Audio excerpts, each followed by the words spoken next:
Okay. We Mhm. are live and people are already joining in, which is exciting. So, thank you everyone who's joining us now and later. My name is Jessica Ann, and I am an indie author, and I host a publication here on Substack called Wildest Dreams. And then I'm going to pass it over to Jared to introduce himself and what OBA does here. Hi, everybody. I am Jared. I'm the founder of OVA, One Brain Arc. We are a group of editors and I like to say story theorists who help people tell their story and get it out in the world. That's ultimately what we do. Thank you. Yeah. And then we're here today to highlight and talk to another indie author. So, give a little preface if you're new to our indie author spotlights. One of the things that I have loved so much about Substack is been connecting with other writers here on this platform. And so the Indie Author Spotlight was a collaborative effort between myself and the story team at OBA to be able to give back and highlight indie authors who are trying to get their voice out there, who are trying to get their work out there in the world. So I'm going to pass it over to you, Dietrich, to introduce yourself and what you do here on Substack. Sure. My name is Dietrich Stogner. I am an indie author based out of Nashville, Tennessee. I just published the third book in a fantasy series that I've been working on for about 5 years, and I'm looking to publish the fourth one this year. Um, I've been writing for quite a long time, but this series, like I said, didn't start until around 2020. And as for social media, I really started in short form spaces like TikTok and Mhm. Instagram. That's where I built the bulk of my audience. But this last year, I've really started trying to lean more into Substack to try to build a little bit of a community of people who can follow me so I can provide updates when need be and kind of connect with them. And I'm still kind of figuring out Substack as a resource, as a space. It's definitely different from something I've used before, but I am starting to see just how much value it can bring authors. So Yeah, it's definitely for anyone new to Substack, it's not always the easiest to learn as a platform, is what I tell people, but, like, once you do figure it out, it really is worth it. Um, so so yeah, so that's exciting that you're new and growing here on Substack, and we get to help you do that. So tell us a little bit about where you are kind of in your author journey and what you're currently working on or what you recently have been working on. sure. Back in 2020, I started writing a series that ended up getting the names getting called the Eldari Archives. It was a fantasy series, which was a new thing for me. I had never really written fantasy before, but I got an idea in my head based on a D&D campaign I ran, a homebrew D&D campaign. We finished the campaign, but I still kind of had some ideas for stories. And I wrote 2 books in that series, 2 full manuscripts, and, recognized that I had a bit of an issue because where I'd begun the series, there was just a lot of information about the world that needed to be built Mhm. out. And what that led to was a book that was dense with info dumping. Yeah. And It's definitely hard to space that out when you're writing it is. fantasy. Especially when, one of the big heavy lifts of fantasy is you have to introduce everyone to the world that it's set in, to all of the different elements of that. Mhm. And I was kind of struggling to figure out how I wanted to get these out in the world. And I had a conversation with a friend of mine who came up with the idea of writing a series of standalone books. One reason he said fantasy is a genre that really kind of is hurting for a lot of standalone books. Yeah. Everyone likes building series, but there aren't a lot of one shots that you get to pick up and read. And the other opportunity that he had was that he pointed out was that I had the opportunity to tell stories set within this world that kind of helped flesh out sections and pieces of the world more organically. So it wasn't me just jamming stuff down everyone's throats. And so I decided to write 3 books leading up to the main bulk of the series. And those have been the 3 that I've released the last few years. So in 2003, I released the very first book in the series called Frostbitten. It's a fantasy horror story Mhm. that follows a soldier that is assigned to a posting that he doesn't know why he's been sent there. It's way off in the middle of nowhere. No one there knows why he's been sent there, and he's not happy about it. They're not happy about it. And so the book really kicks off with him trying to figure out what is happening in this community of Lehar. Why was he sent here? What is it that he's supposed to find? And then things happen and people get chilly and people scream and all kinds of fun. Um, That was followed up by a fantasy heist that I published in 2004 called Extraction. Extraction is the story about a pair of thieves that are basically forced to take on a very difficult job, which is to steal some fantasy bull semen. Um, that Listen, I joke all the time. I'm not very good at elevator pitches. Extraction made the elevator pitch the easiest that I've ever seen. There you go. Um, and so I wrote that book, and that got very well received. And then last November, a few months ago, I published Ranger, which was my first swing at a fantasy romance that follows a young woman who volunteers for an organization in order to spare her brothers from military conscription, and follows her being assigned to guard a member of nobility, and the two of them hang out. They're in close proximity, and sparks fly. Yes. And that one came out We back all in love a good November, forced proximity trope. right? The funny thing was, I don't I haven't read a lot of romance. It was one of the big things I was worried about Well, going it's into big. Ranger. And so after it came out, people kept going, "Oh, I love that it's got this trope," and I'm like, Didn't "Yeah, even know it that. does. Definitely does." So, um, That's great.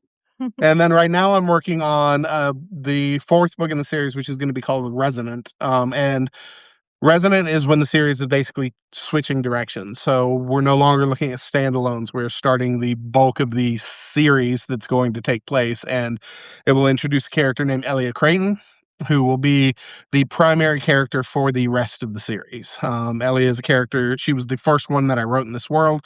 She's one that's very important to me, that I really, really care about, and I'm very excited for people to finally get to her part of the story and find out what she's all about. That's awesome. Wow. That is so much. How long, like, just give me an idea of how long this has been since you have been writing in this, I guess, not series, but in this world. This, Yeah, I started writing in 2020. Like a lot of us, I found myself kind of with a little bit of spare time, yep. and so I started writing in the series. Then I wrote Resonant, and then the two follow-ups, which will be called Desolation and Mire, and over the next 2 years. So yeah, I've been working on it for a little over 5 years now, and right now, the current plan is that this is going to be a 10-book series. So I have the all of them plotted out, ready to go. And so we're going to start working our way through them. Wow, that's so awesome. Yeah. So I'm curious because we're talking about a little bit about finding your voice in Mhm. writing because I think a lot of I know that was something that I struggled with, especially when I first started writing. Like, what would you say? Like, what did you first recognize as, like, your own voice? And then how did you know that this was your voice, I guess, in writing? Because, like, you have a lot of different genres too, so I'm at, like, like, genres, I guess, subgenres within the Mhm. fantasy world, right? So how do you maintain your voice throughout all of that? It's interesting. It actually came from a very, very panicked moment that I had. My background is not in creative writing. I was a journalist for about 5 years. I have a journalism degree, and one thing you'll learn really quickly about journalists is their writing is lean and stripped down. You don't have a lot of flowery prose. And when I knew I wanted to start writing fantasy, one of the first things I did was start reading the big hitters in the series. I picked up George R. R. Martin, Robert Jordan, Tolkien, N.K. Jemisin. These renowned authors, and I was about halfway through Resonant, and I began to have a bit of a panic moment because I was reading these, and one of the consistent threads among all of them is that they have this very epic and flowery prose. Mhm. Yep. A lot of it, particularly people like Tolkien, Jordan, Jemison. Good grief! Like that woman might be one of the most brilliant writers alive today, and her prose is just incredibly dense and elaborate and almost lyrical the way that it comes Mhm. out. And I don't know how to write like that. Same. Yeah. And, I have a very good friend of mine, he is, head of an English department at a local school, Mhm. and he's been helping me with my writing for years, and, I reached out and I was like, "I wanna talk about something, can we grab dinner?" And so we did. And I was explaining to him what was going on, and he was the first one to tell me, he was like, "You gotta understand, you're looking at this as a bug, this is a feature. He said, fantasy as a genre has had every type of writer out there. They've had so many different styles, so many different approaches. And the key is to figure out what makes you unique as a writer, as a Okay. creative. And he said, your background in journalism, the way you've been taught to create these lean, propulsive paragraphs that pull people from one paragraph to the other, he said, that's a very hard thing for people to learn to do. You've had years of experience working to develop that. He said, so don't freak out about it, lean into it. And then he also gave me a copy of The Blade Itself by Joe Abercrombie, who one of the best fantasy writers out there. And Joe Abercrombie is a nails to the wall bullet point writer. His prose is lean, it is bloody, and it is clean across the board. And it immediately let me know that, okay, there was space for someone who wrote like me. And one of the interesting things is when Frostbitten came out, a consistent theme that I heard from people was they thought that this was a great book for people who didn't read a lot of fantasy, a great Mhm. introduction, because it gave people the opportunity to engage with a story without having to make that jump into that fantastical prose, into that lyrical prose, and to read something that felt a little bit more familiar. And I don't know if that's the case for a lot of people who've read it, but it's very much ended up being my style and my approach. That's awesome. Um, do you think there was a point at which, I guess, did or I guess maybe did you ever feel like you were trying to sound like other writers or when like you said, like, we all learn, like, from the writers that we're, reading, and at what point did you change and, like, really define your own voice? Uh, I work with an amazing editor, Cameron Montague Taylor. She's brilliant, and I've been working with her on all of these books. And I remember when I sent her the first draft of the draft of Frostbitten for her to Mm. go through. There's a sequence at the end where the mastermind behind everything reveals himself, and I wrote this like page and a half long section of him explaining his motivation and blah. And I thought I was cooking, like I thought it was great. And she highlighted the whole section, and her whole comment was a gif from the movie Incredibles, which is the villain saying, "You son of a gun, you got me monologuing." And then right below it, she wrote, "This is you trying to be someone you're not. Stop doing that and write it the way you want to." And the funny thing is, once I revised that, I genuinely feel like the scene ended up so much better because I wasn't trying to be someone else. I was just trying to tell the story that I wanted to tell. Yeah, that is so important. I think that's something that if you're not familiar with the work that One Brilliant Arc, Oba, does, is helping people find that unique voice and really tell Mm, their story because I think that's so important as writers, as authors, to be able to because I think people will resonate with that because it comes off as it's genuine, it's real, it's unique, and, like, that's mm, what we want, right? We don't want, every book to sound the same that we mm, read. Finding your unique voice, I think, is what's gonna make, your book special, and obviously why people are following you and why they're reading your books because they wanna hear that unique, voice that comes across in your writing, so that's really awesome to hear from a more seasoned author. I just have one book out now. So, I just released my first book in December, but I also will say I don't have a flowery writing style at mhm. all, and I also write in fantasy, or I guess I jump genres a little bit, but have you ever heard of, what's called upmarket fiction? Or I have have you heard not. of that term? So, No. it's not used a lot, but when I found it, I was like, "That's me." Um, because it's not upmarket fiction is almost like a combination of commercial fiction and literary fiction. Okay. And so I am not a literary writer by any means. I am not flowery. I feel like I also have a very, like, concise writing style. What literary fiction does usually really well is it has really uh, driven like, character-driven stories, and that's what carries literary fiction a lot of times. So, like, having the themes and characters of literary fiction with the ease of reading style like commercial fiction, and you have, like, kind of this baby and it's upmarket fiction. Yeah. So, I would be curious, yeah, if your books would fall into that style of more of the style of commercial fiction, maybe with some of the deeper, themes or characters like literary fiction does.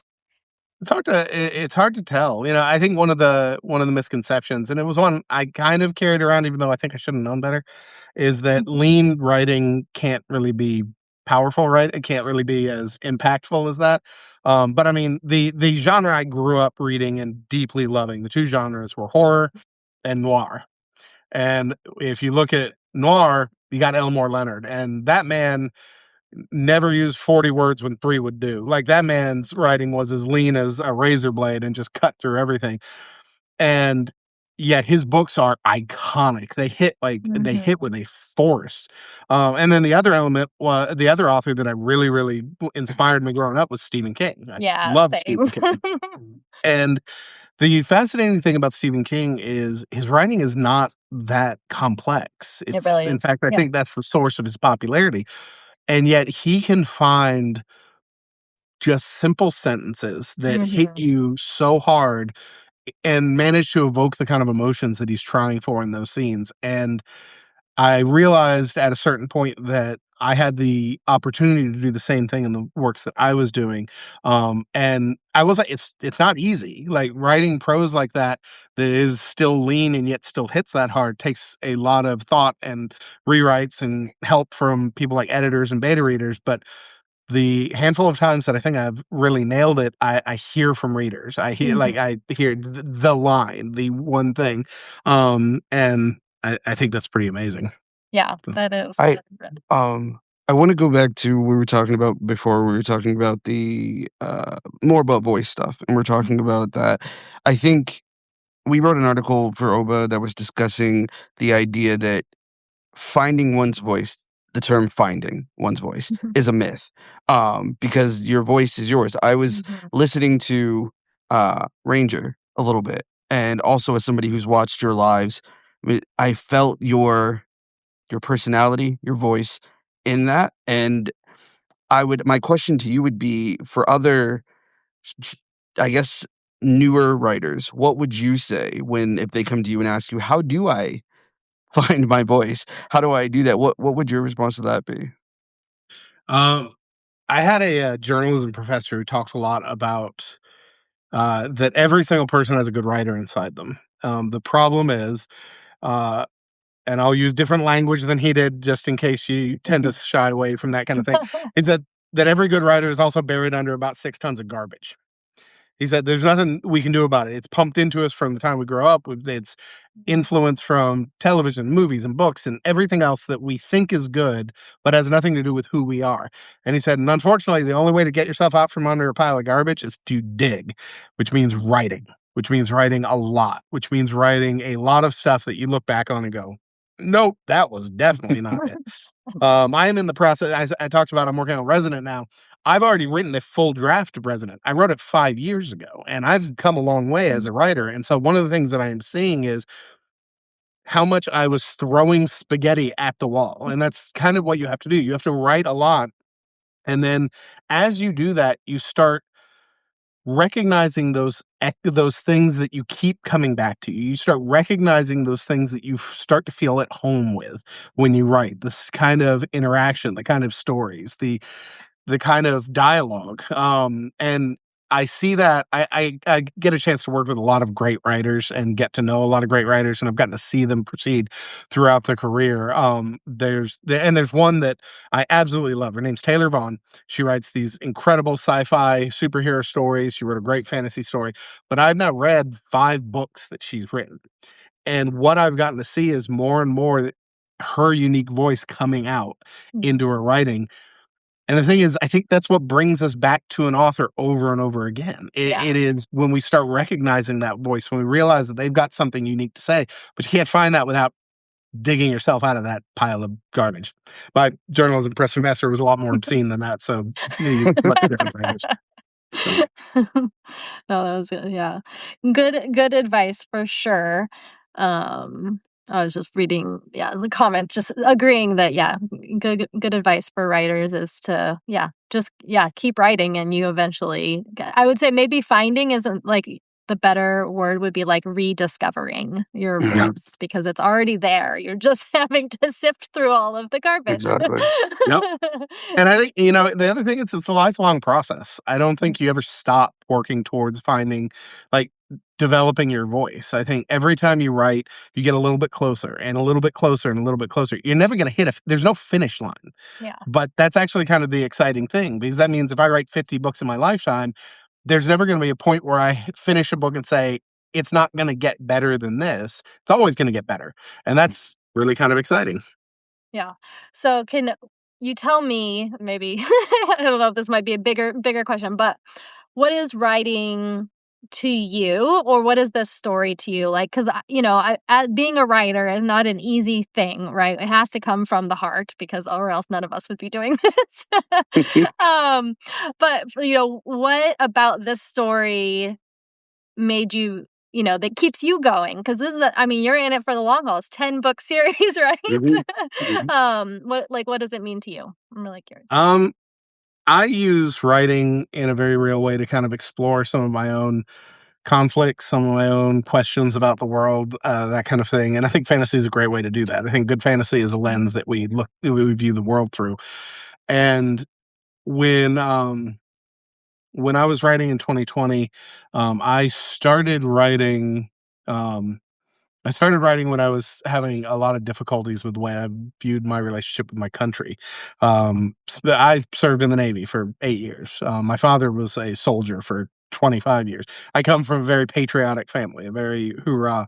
And one of the hardest things for me to do as I've gotten older is reconcile what I thought I knew as a kid and what I've come to learn as an adult and kind of come to terms with that. And Resonant very much began as the idea of how do people in a country that has done a horrible thing, how do they reconcile their place in the world with the country that they're a part of?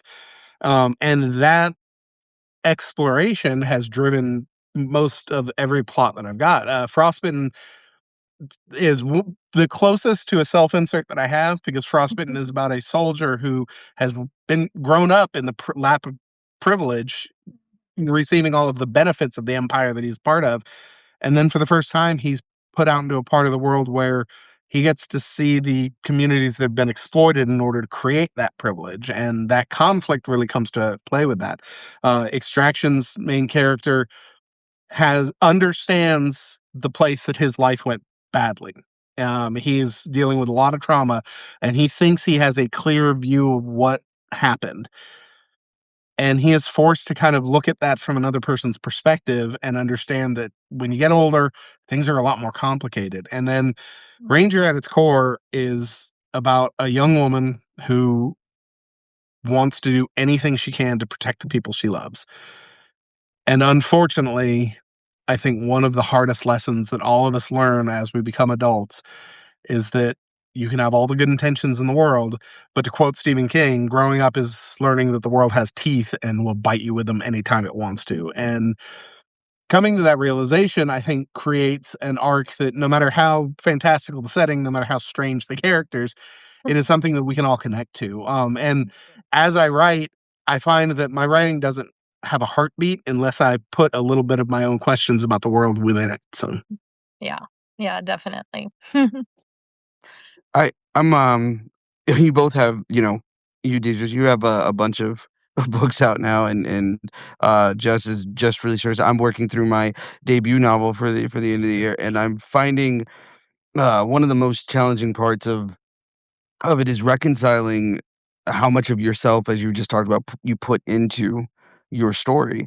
Um, and when I'm assuming that a lot of your story seems to surround, military type of things like that in your history with that. How do you reconcile some of the things you learn about yourself as you write? I mean, it's all part of the journey that we all take as people, I think, and that's writing is one of the most human things that I think we can do. It's a good writing, I will say, is one of the most human things we can do. Anybody can be a bad writer. That's super easy.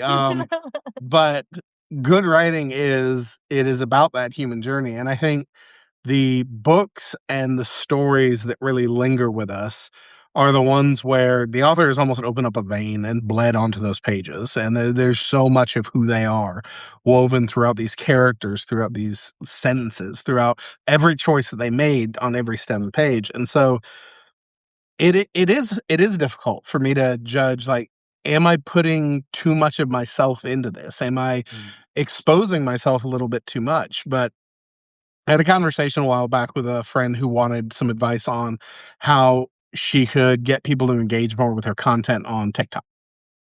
And I went back and looked over her content. And when I came back, I said one of the things that her content was well produced, it was polished, it was well written, it was Mhm, charming. None of it was about her. And I think that there, the best writing, the best content, the best art creates that bridge between you and the creator, creates that connection. Doesn't mean that you know them personally, doesn't mean you know everything going on in their life, but it allows you to see a little bit of a reflection of what you go through in what they're put down on the page or put on the canvas or recorded on video, whatever the case may be. And so while it is hard to sometimes put a lot of your more vulnerable elements onto the page, mhm. I think that when we do manage to do that, when we do manage to weave that in, those are the moments that really linger with people in a very, very powerful way. There is one of the main elements of Extraction is Aldo's strained relationship with his father. And it's strained for a very good reason. You will find that out very fast in the book. It's strained for a damn good reason. Pretty much everybody who reads it when they get to that point is like, oh, nope, screw that guy. Like, they all hate him. And I will say that a lot of the challenges I've had connecting with my father ended up on that page. And one consistent thing I get from people who read Extraction is that the moments between Aldo and his father feel alive in a way that it sticks with them. So it's hard, yes, putting yourself on the page, but I genuinely think if you can find a way to do it that doesn't feel forced, if you can find a way to do it that feels genuine, that people are going to come back and react to that, respond to that over and over again. Yeah. Yeah, that is so true. I have, a character in my book, Leah. She's a single mom, which I am also a single mom. And I actually don't relate to her on a personality level almost at all. But I think, she was actually one of my hardest characters to write, but what I realized actually is she's some of the worst parts of myself and the Mm. things I struggle with the most, and so it was very vulnerable putting that part of me into this character, into this book, but what I'm finding is, like, so I always love to see who people resonate with because I have 3 main characters, and by far, Leah is the one that most everyone says is the one they resonate with the most, and I'm Hmm. like, I really wonder, like, if it's because that realness that, like, comes out, like, in the struggle, like, because it's the parts that we all struggle with, that her character really exemplifies is the struggle of being human, and sometimes life sucks. Yeah, And yeah. you just wanna go binge a show and drink some wine. No. Listen, I I think that's always going to come through when an author has that moment of vulnerability. And man, that, you find some magic there. It's really Yeah. cool. Yeah. So, yeah, so to any writers out there listening, is to add those vulnerable parts of yourself, of your voice, in your story. It doesn't have to be exactly you, but I think that's what, like you said, what people connect with. Yeah. So do you have I guess so who is this, like, story for? Who would you say do you write for a target audience? Or who do you want the story to reach or inspire? I'm curious. That's evolved over the years. I think when I first started writing, it was for my wife. Mhm. I am incredibly lucky to have a incredible wife that I've been married to for 12 years now. We've got two great kids, and she is always one of the first people who get her hands on what I write. And I am the neediest bastard when she's writing my book. I'm like poking my head around the corner going, "Where are you at? Why didn't you laugh at that page? Oh my God, God. everything's terrible. Like I'm the worst." She has ejected me from the house on multiple occasions. Um, and I used to write from that angle of, if I was trying to evoke a specific emotion, Mhm. what do I need to put on page to evoke that emotion from Yeah. her? Um, I think that's evolved quite a bit, because as I've gotten a little bit more of an audience, as I've started to hear people's feedback of how they react to scenes and all that, I've started to understand that the the first thing you learn to do is write prose, write copy that really speaks to a specific person that you're thinking about. The next thing you have to learn to do is write copy that speaks to a specific group that you're Mhm. thinking about. And the hardest thing to do is to write a moment that will hit a huge swath of the population in exactly the way you need. I think in Frostbitten, I did that okay. But Frostbite's an interesting example. Frostbite's a fantasy horror, and I wrote some scenes that I wanted to be terrifying. And I have some people who read Frostbitten and were like, "I hate you. I just made my husband go lock all our doors. I'm not sleeping again, and everything's terrible." And then I have other people who read Frostbitten and they're like, "Yeah, pretty spooky, man. Anyway, I'm gonna go out tonight." And I'm like, "All right, well." With Extraction, there is a scene. One Chapter 14 of Extraction has become somewhat infamous. Um, without going into details, it is the one moment in that where the horror fan in me kind of pokes his head up and is like, "Hi, hello." And just about everyone that hit really, really well. But I still had a few people who were like, "Okay, cool," but wasn't exactly that. When I started writing Ranger, I knew from the beginning there was one moment in that book. There was one specific moment that I wanted to hit a very specific way. I wanted it to hit hard. And that's an intimidating thing when you start an entire book knowing that, in a very real way, whether or not that book lands for people is going to depend on the delivery of a specific moment in that story. But Ranger is very much that. I think Ranger has so much going on. I think it's the best writing I've ever done. And the thing I am proudest of most is that I have yet to talk to someone that wasn't absolutely laid out by 6 words in the book. And when I knew that that's what I wanted, then that was very, very much became my intent when I was crafting it. And so I think that's one of the biggest things you learn, is that at the beginning, you're crafting lines to hit your audience a specific way. Mhm. Then when you get better, you're crafting entire scenes to hit your audience a specific way. But when you really start getting up a little bit further, you are crafting the entire book, building and structured around those moments to create all of the circumstances necessary for those moments to hit the way you are. And I'm still nowhere near as good as as my favorite authors out there.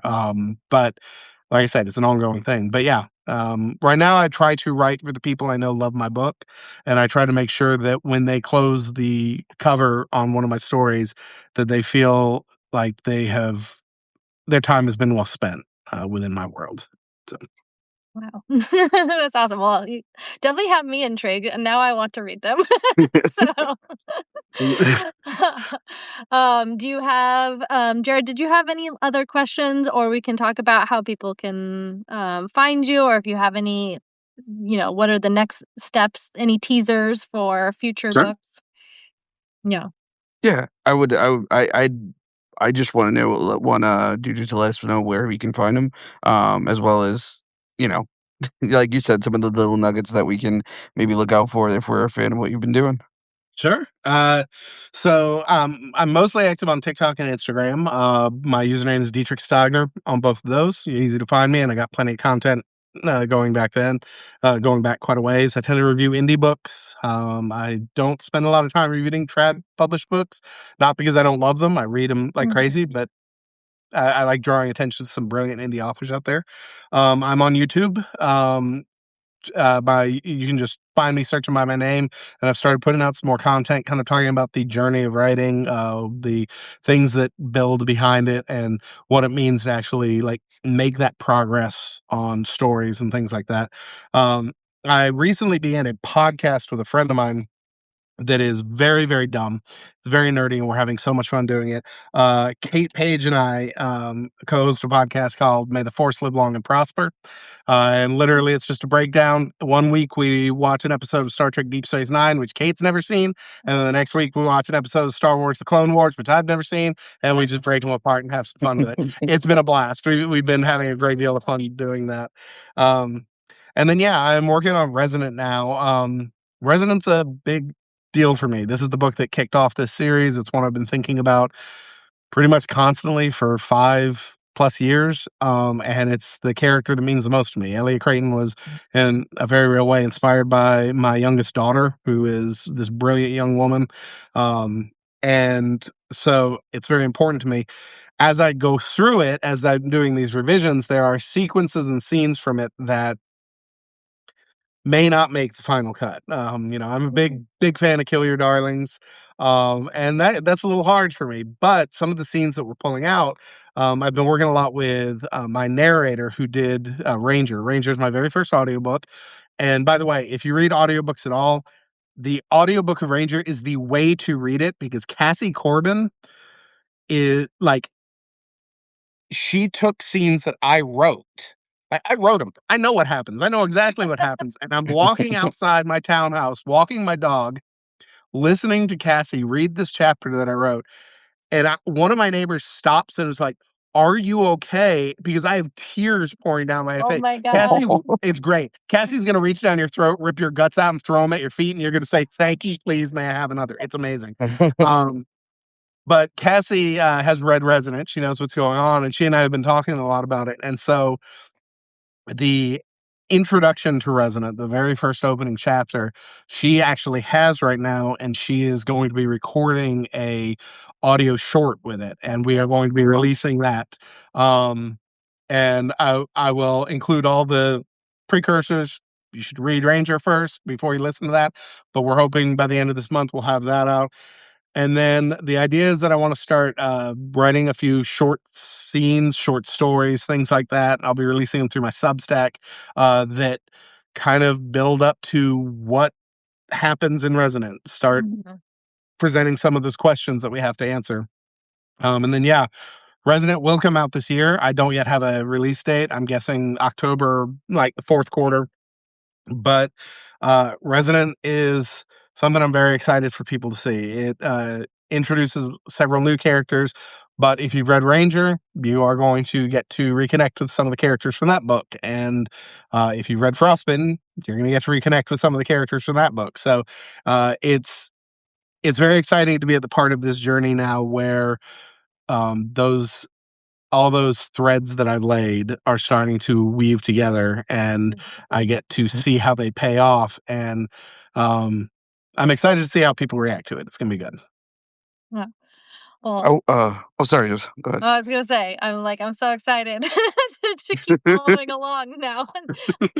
I was just gonna say that I've been I was really excited to talk to you and have you here because I've been, as I've said to you, I was a fan of you on TikTok, and one of the things that I really liked about you is how much you care about the indie author community and how much you like how much work you put into like not only putting out your own stuff and promoting your stuff, but also making sure that you elevate others and put people out there. So I feel like I just want to say anybody that's watching that's new to you, definitely go and support Dietrich, not just for him because that's also amazing, but also for the work that he's doing for the author community in general.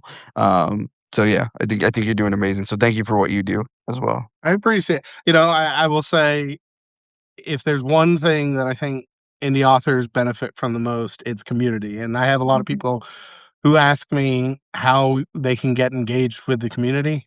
Um, and I don't think there's magic to it. I don't think there's a secret. I think if you find ways that you can give back to that community, that you can support other authors, read their books, talk about them on video, go and post reviews about them, ask questions in their comments, give them seeds to start building off of, build those connections.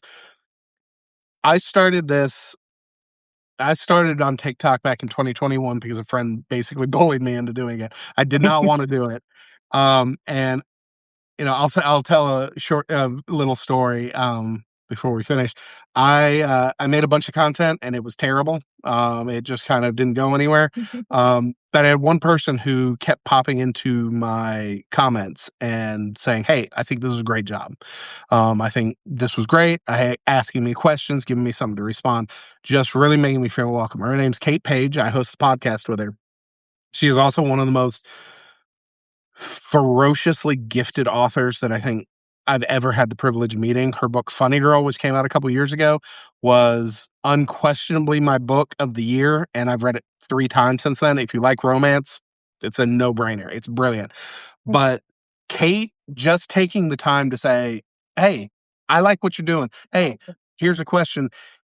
It made me feel like I had an anchor point when in a lot of ways, when you start with a community, you feel very lost. You feel like that kid in the corner who doesn't know anybody. And if you've been that kid in the corner and you didn't know anybody, then each of us know how much it means the first time someone walks up and says, "Have some punch. Why don't you come tell me about yourself?" Mhm. You can be that for so many people out there, and it makes more of a difference than anything else will in their writing career. So, Yeah. I mean, that same exact advice goes for people here on Substack. Like that so you may not know this, Dietrich, but I stumbled onto Substack because of Jared actually a year ago. I had no idea. I thought I was signing up for his newsletter, which I was, but I also signed up for Substack in the process. And then I'm like, "What is this?" I had no idea, never heard of it. And slowly started learning the platform, and my approach has been exactly what you're saying. Is just it's all about community. It's all about supporting other authors and actually having these like some of these Substack lives have been my favorite when I started doing them. I was terrified the first Substack live I did mhm. um almost a year ago, but it really is about creating these connections, and now I can say I literally have friends and a community that is worldwide thanks to the Substack, and like, for anyone listening, like, I had 0 subscribers. I had no idea what I was doing a year ago on this platform, and I have, what, almost 4,500 now on Substack, and, like, that's because I just talk to people.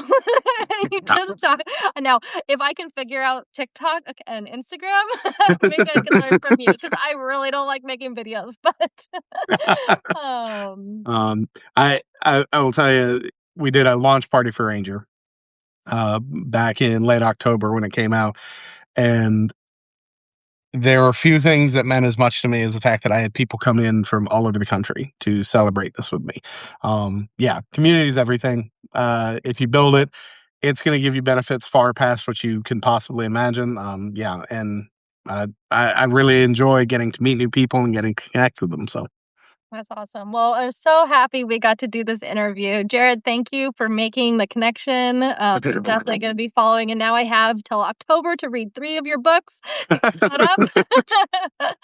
So, and thank you everyone who joined in live.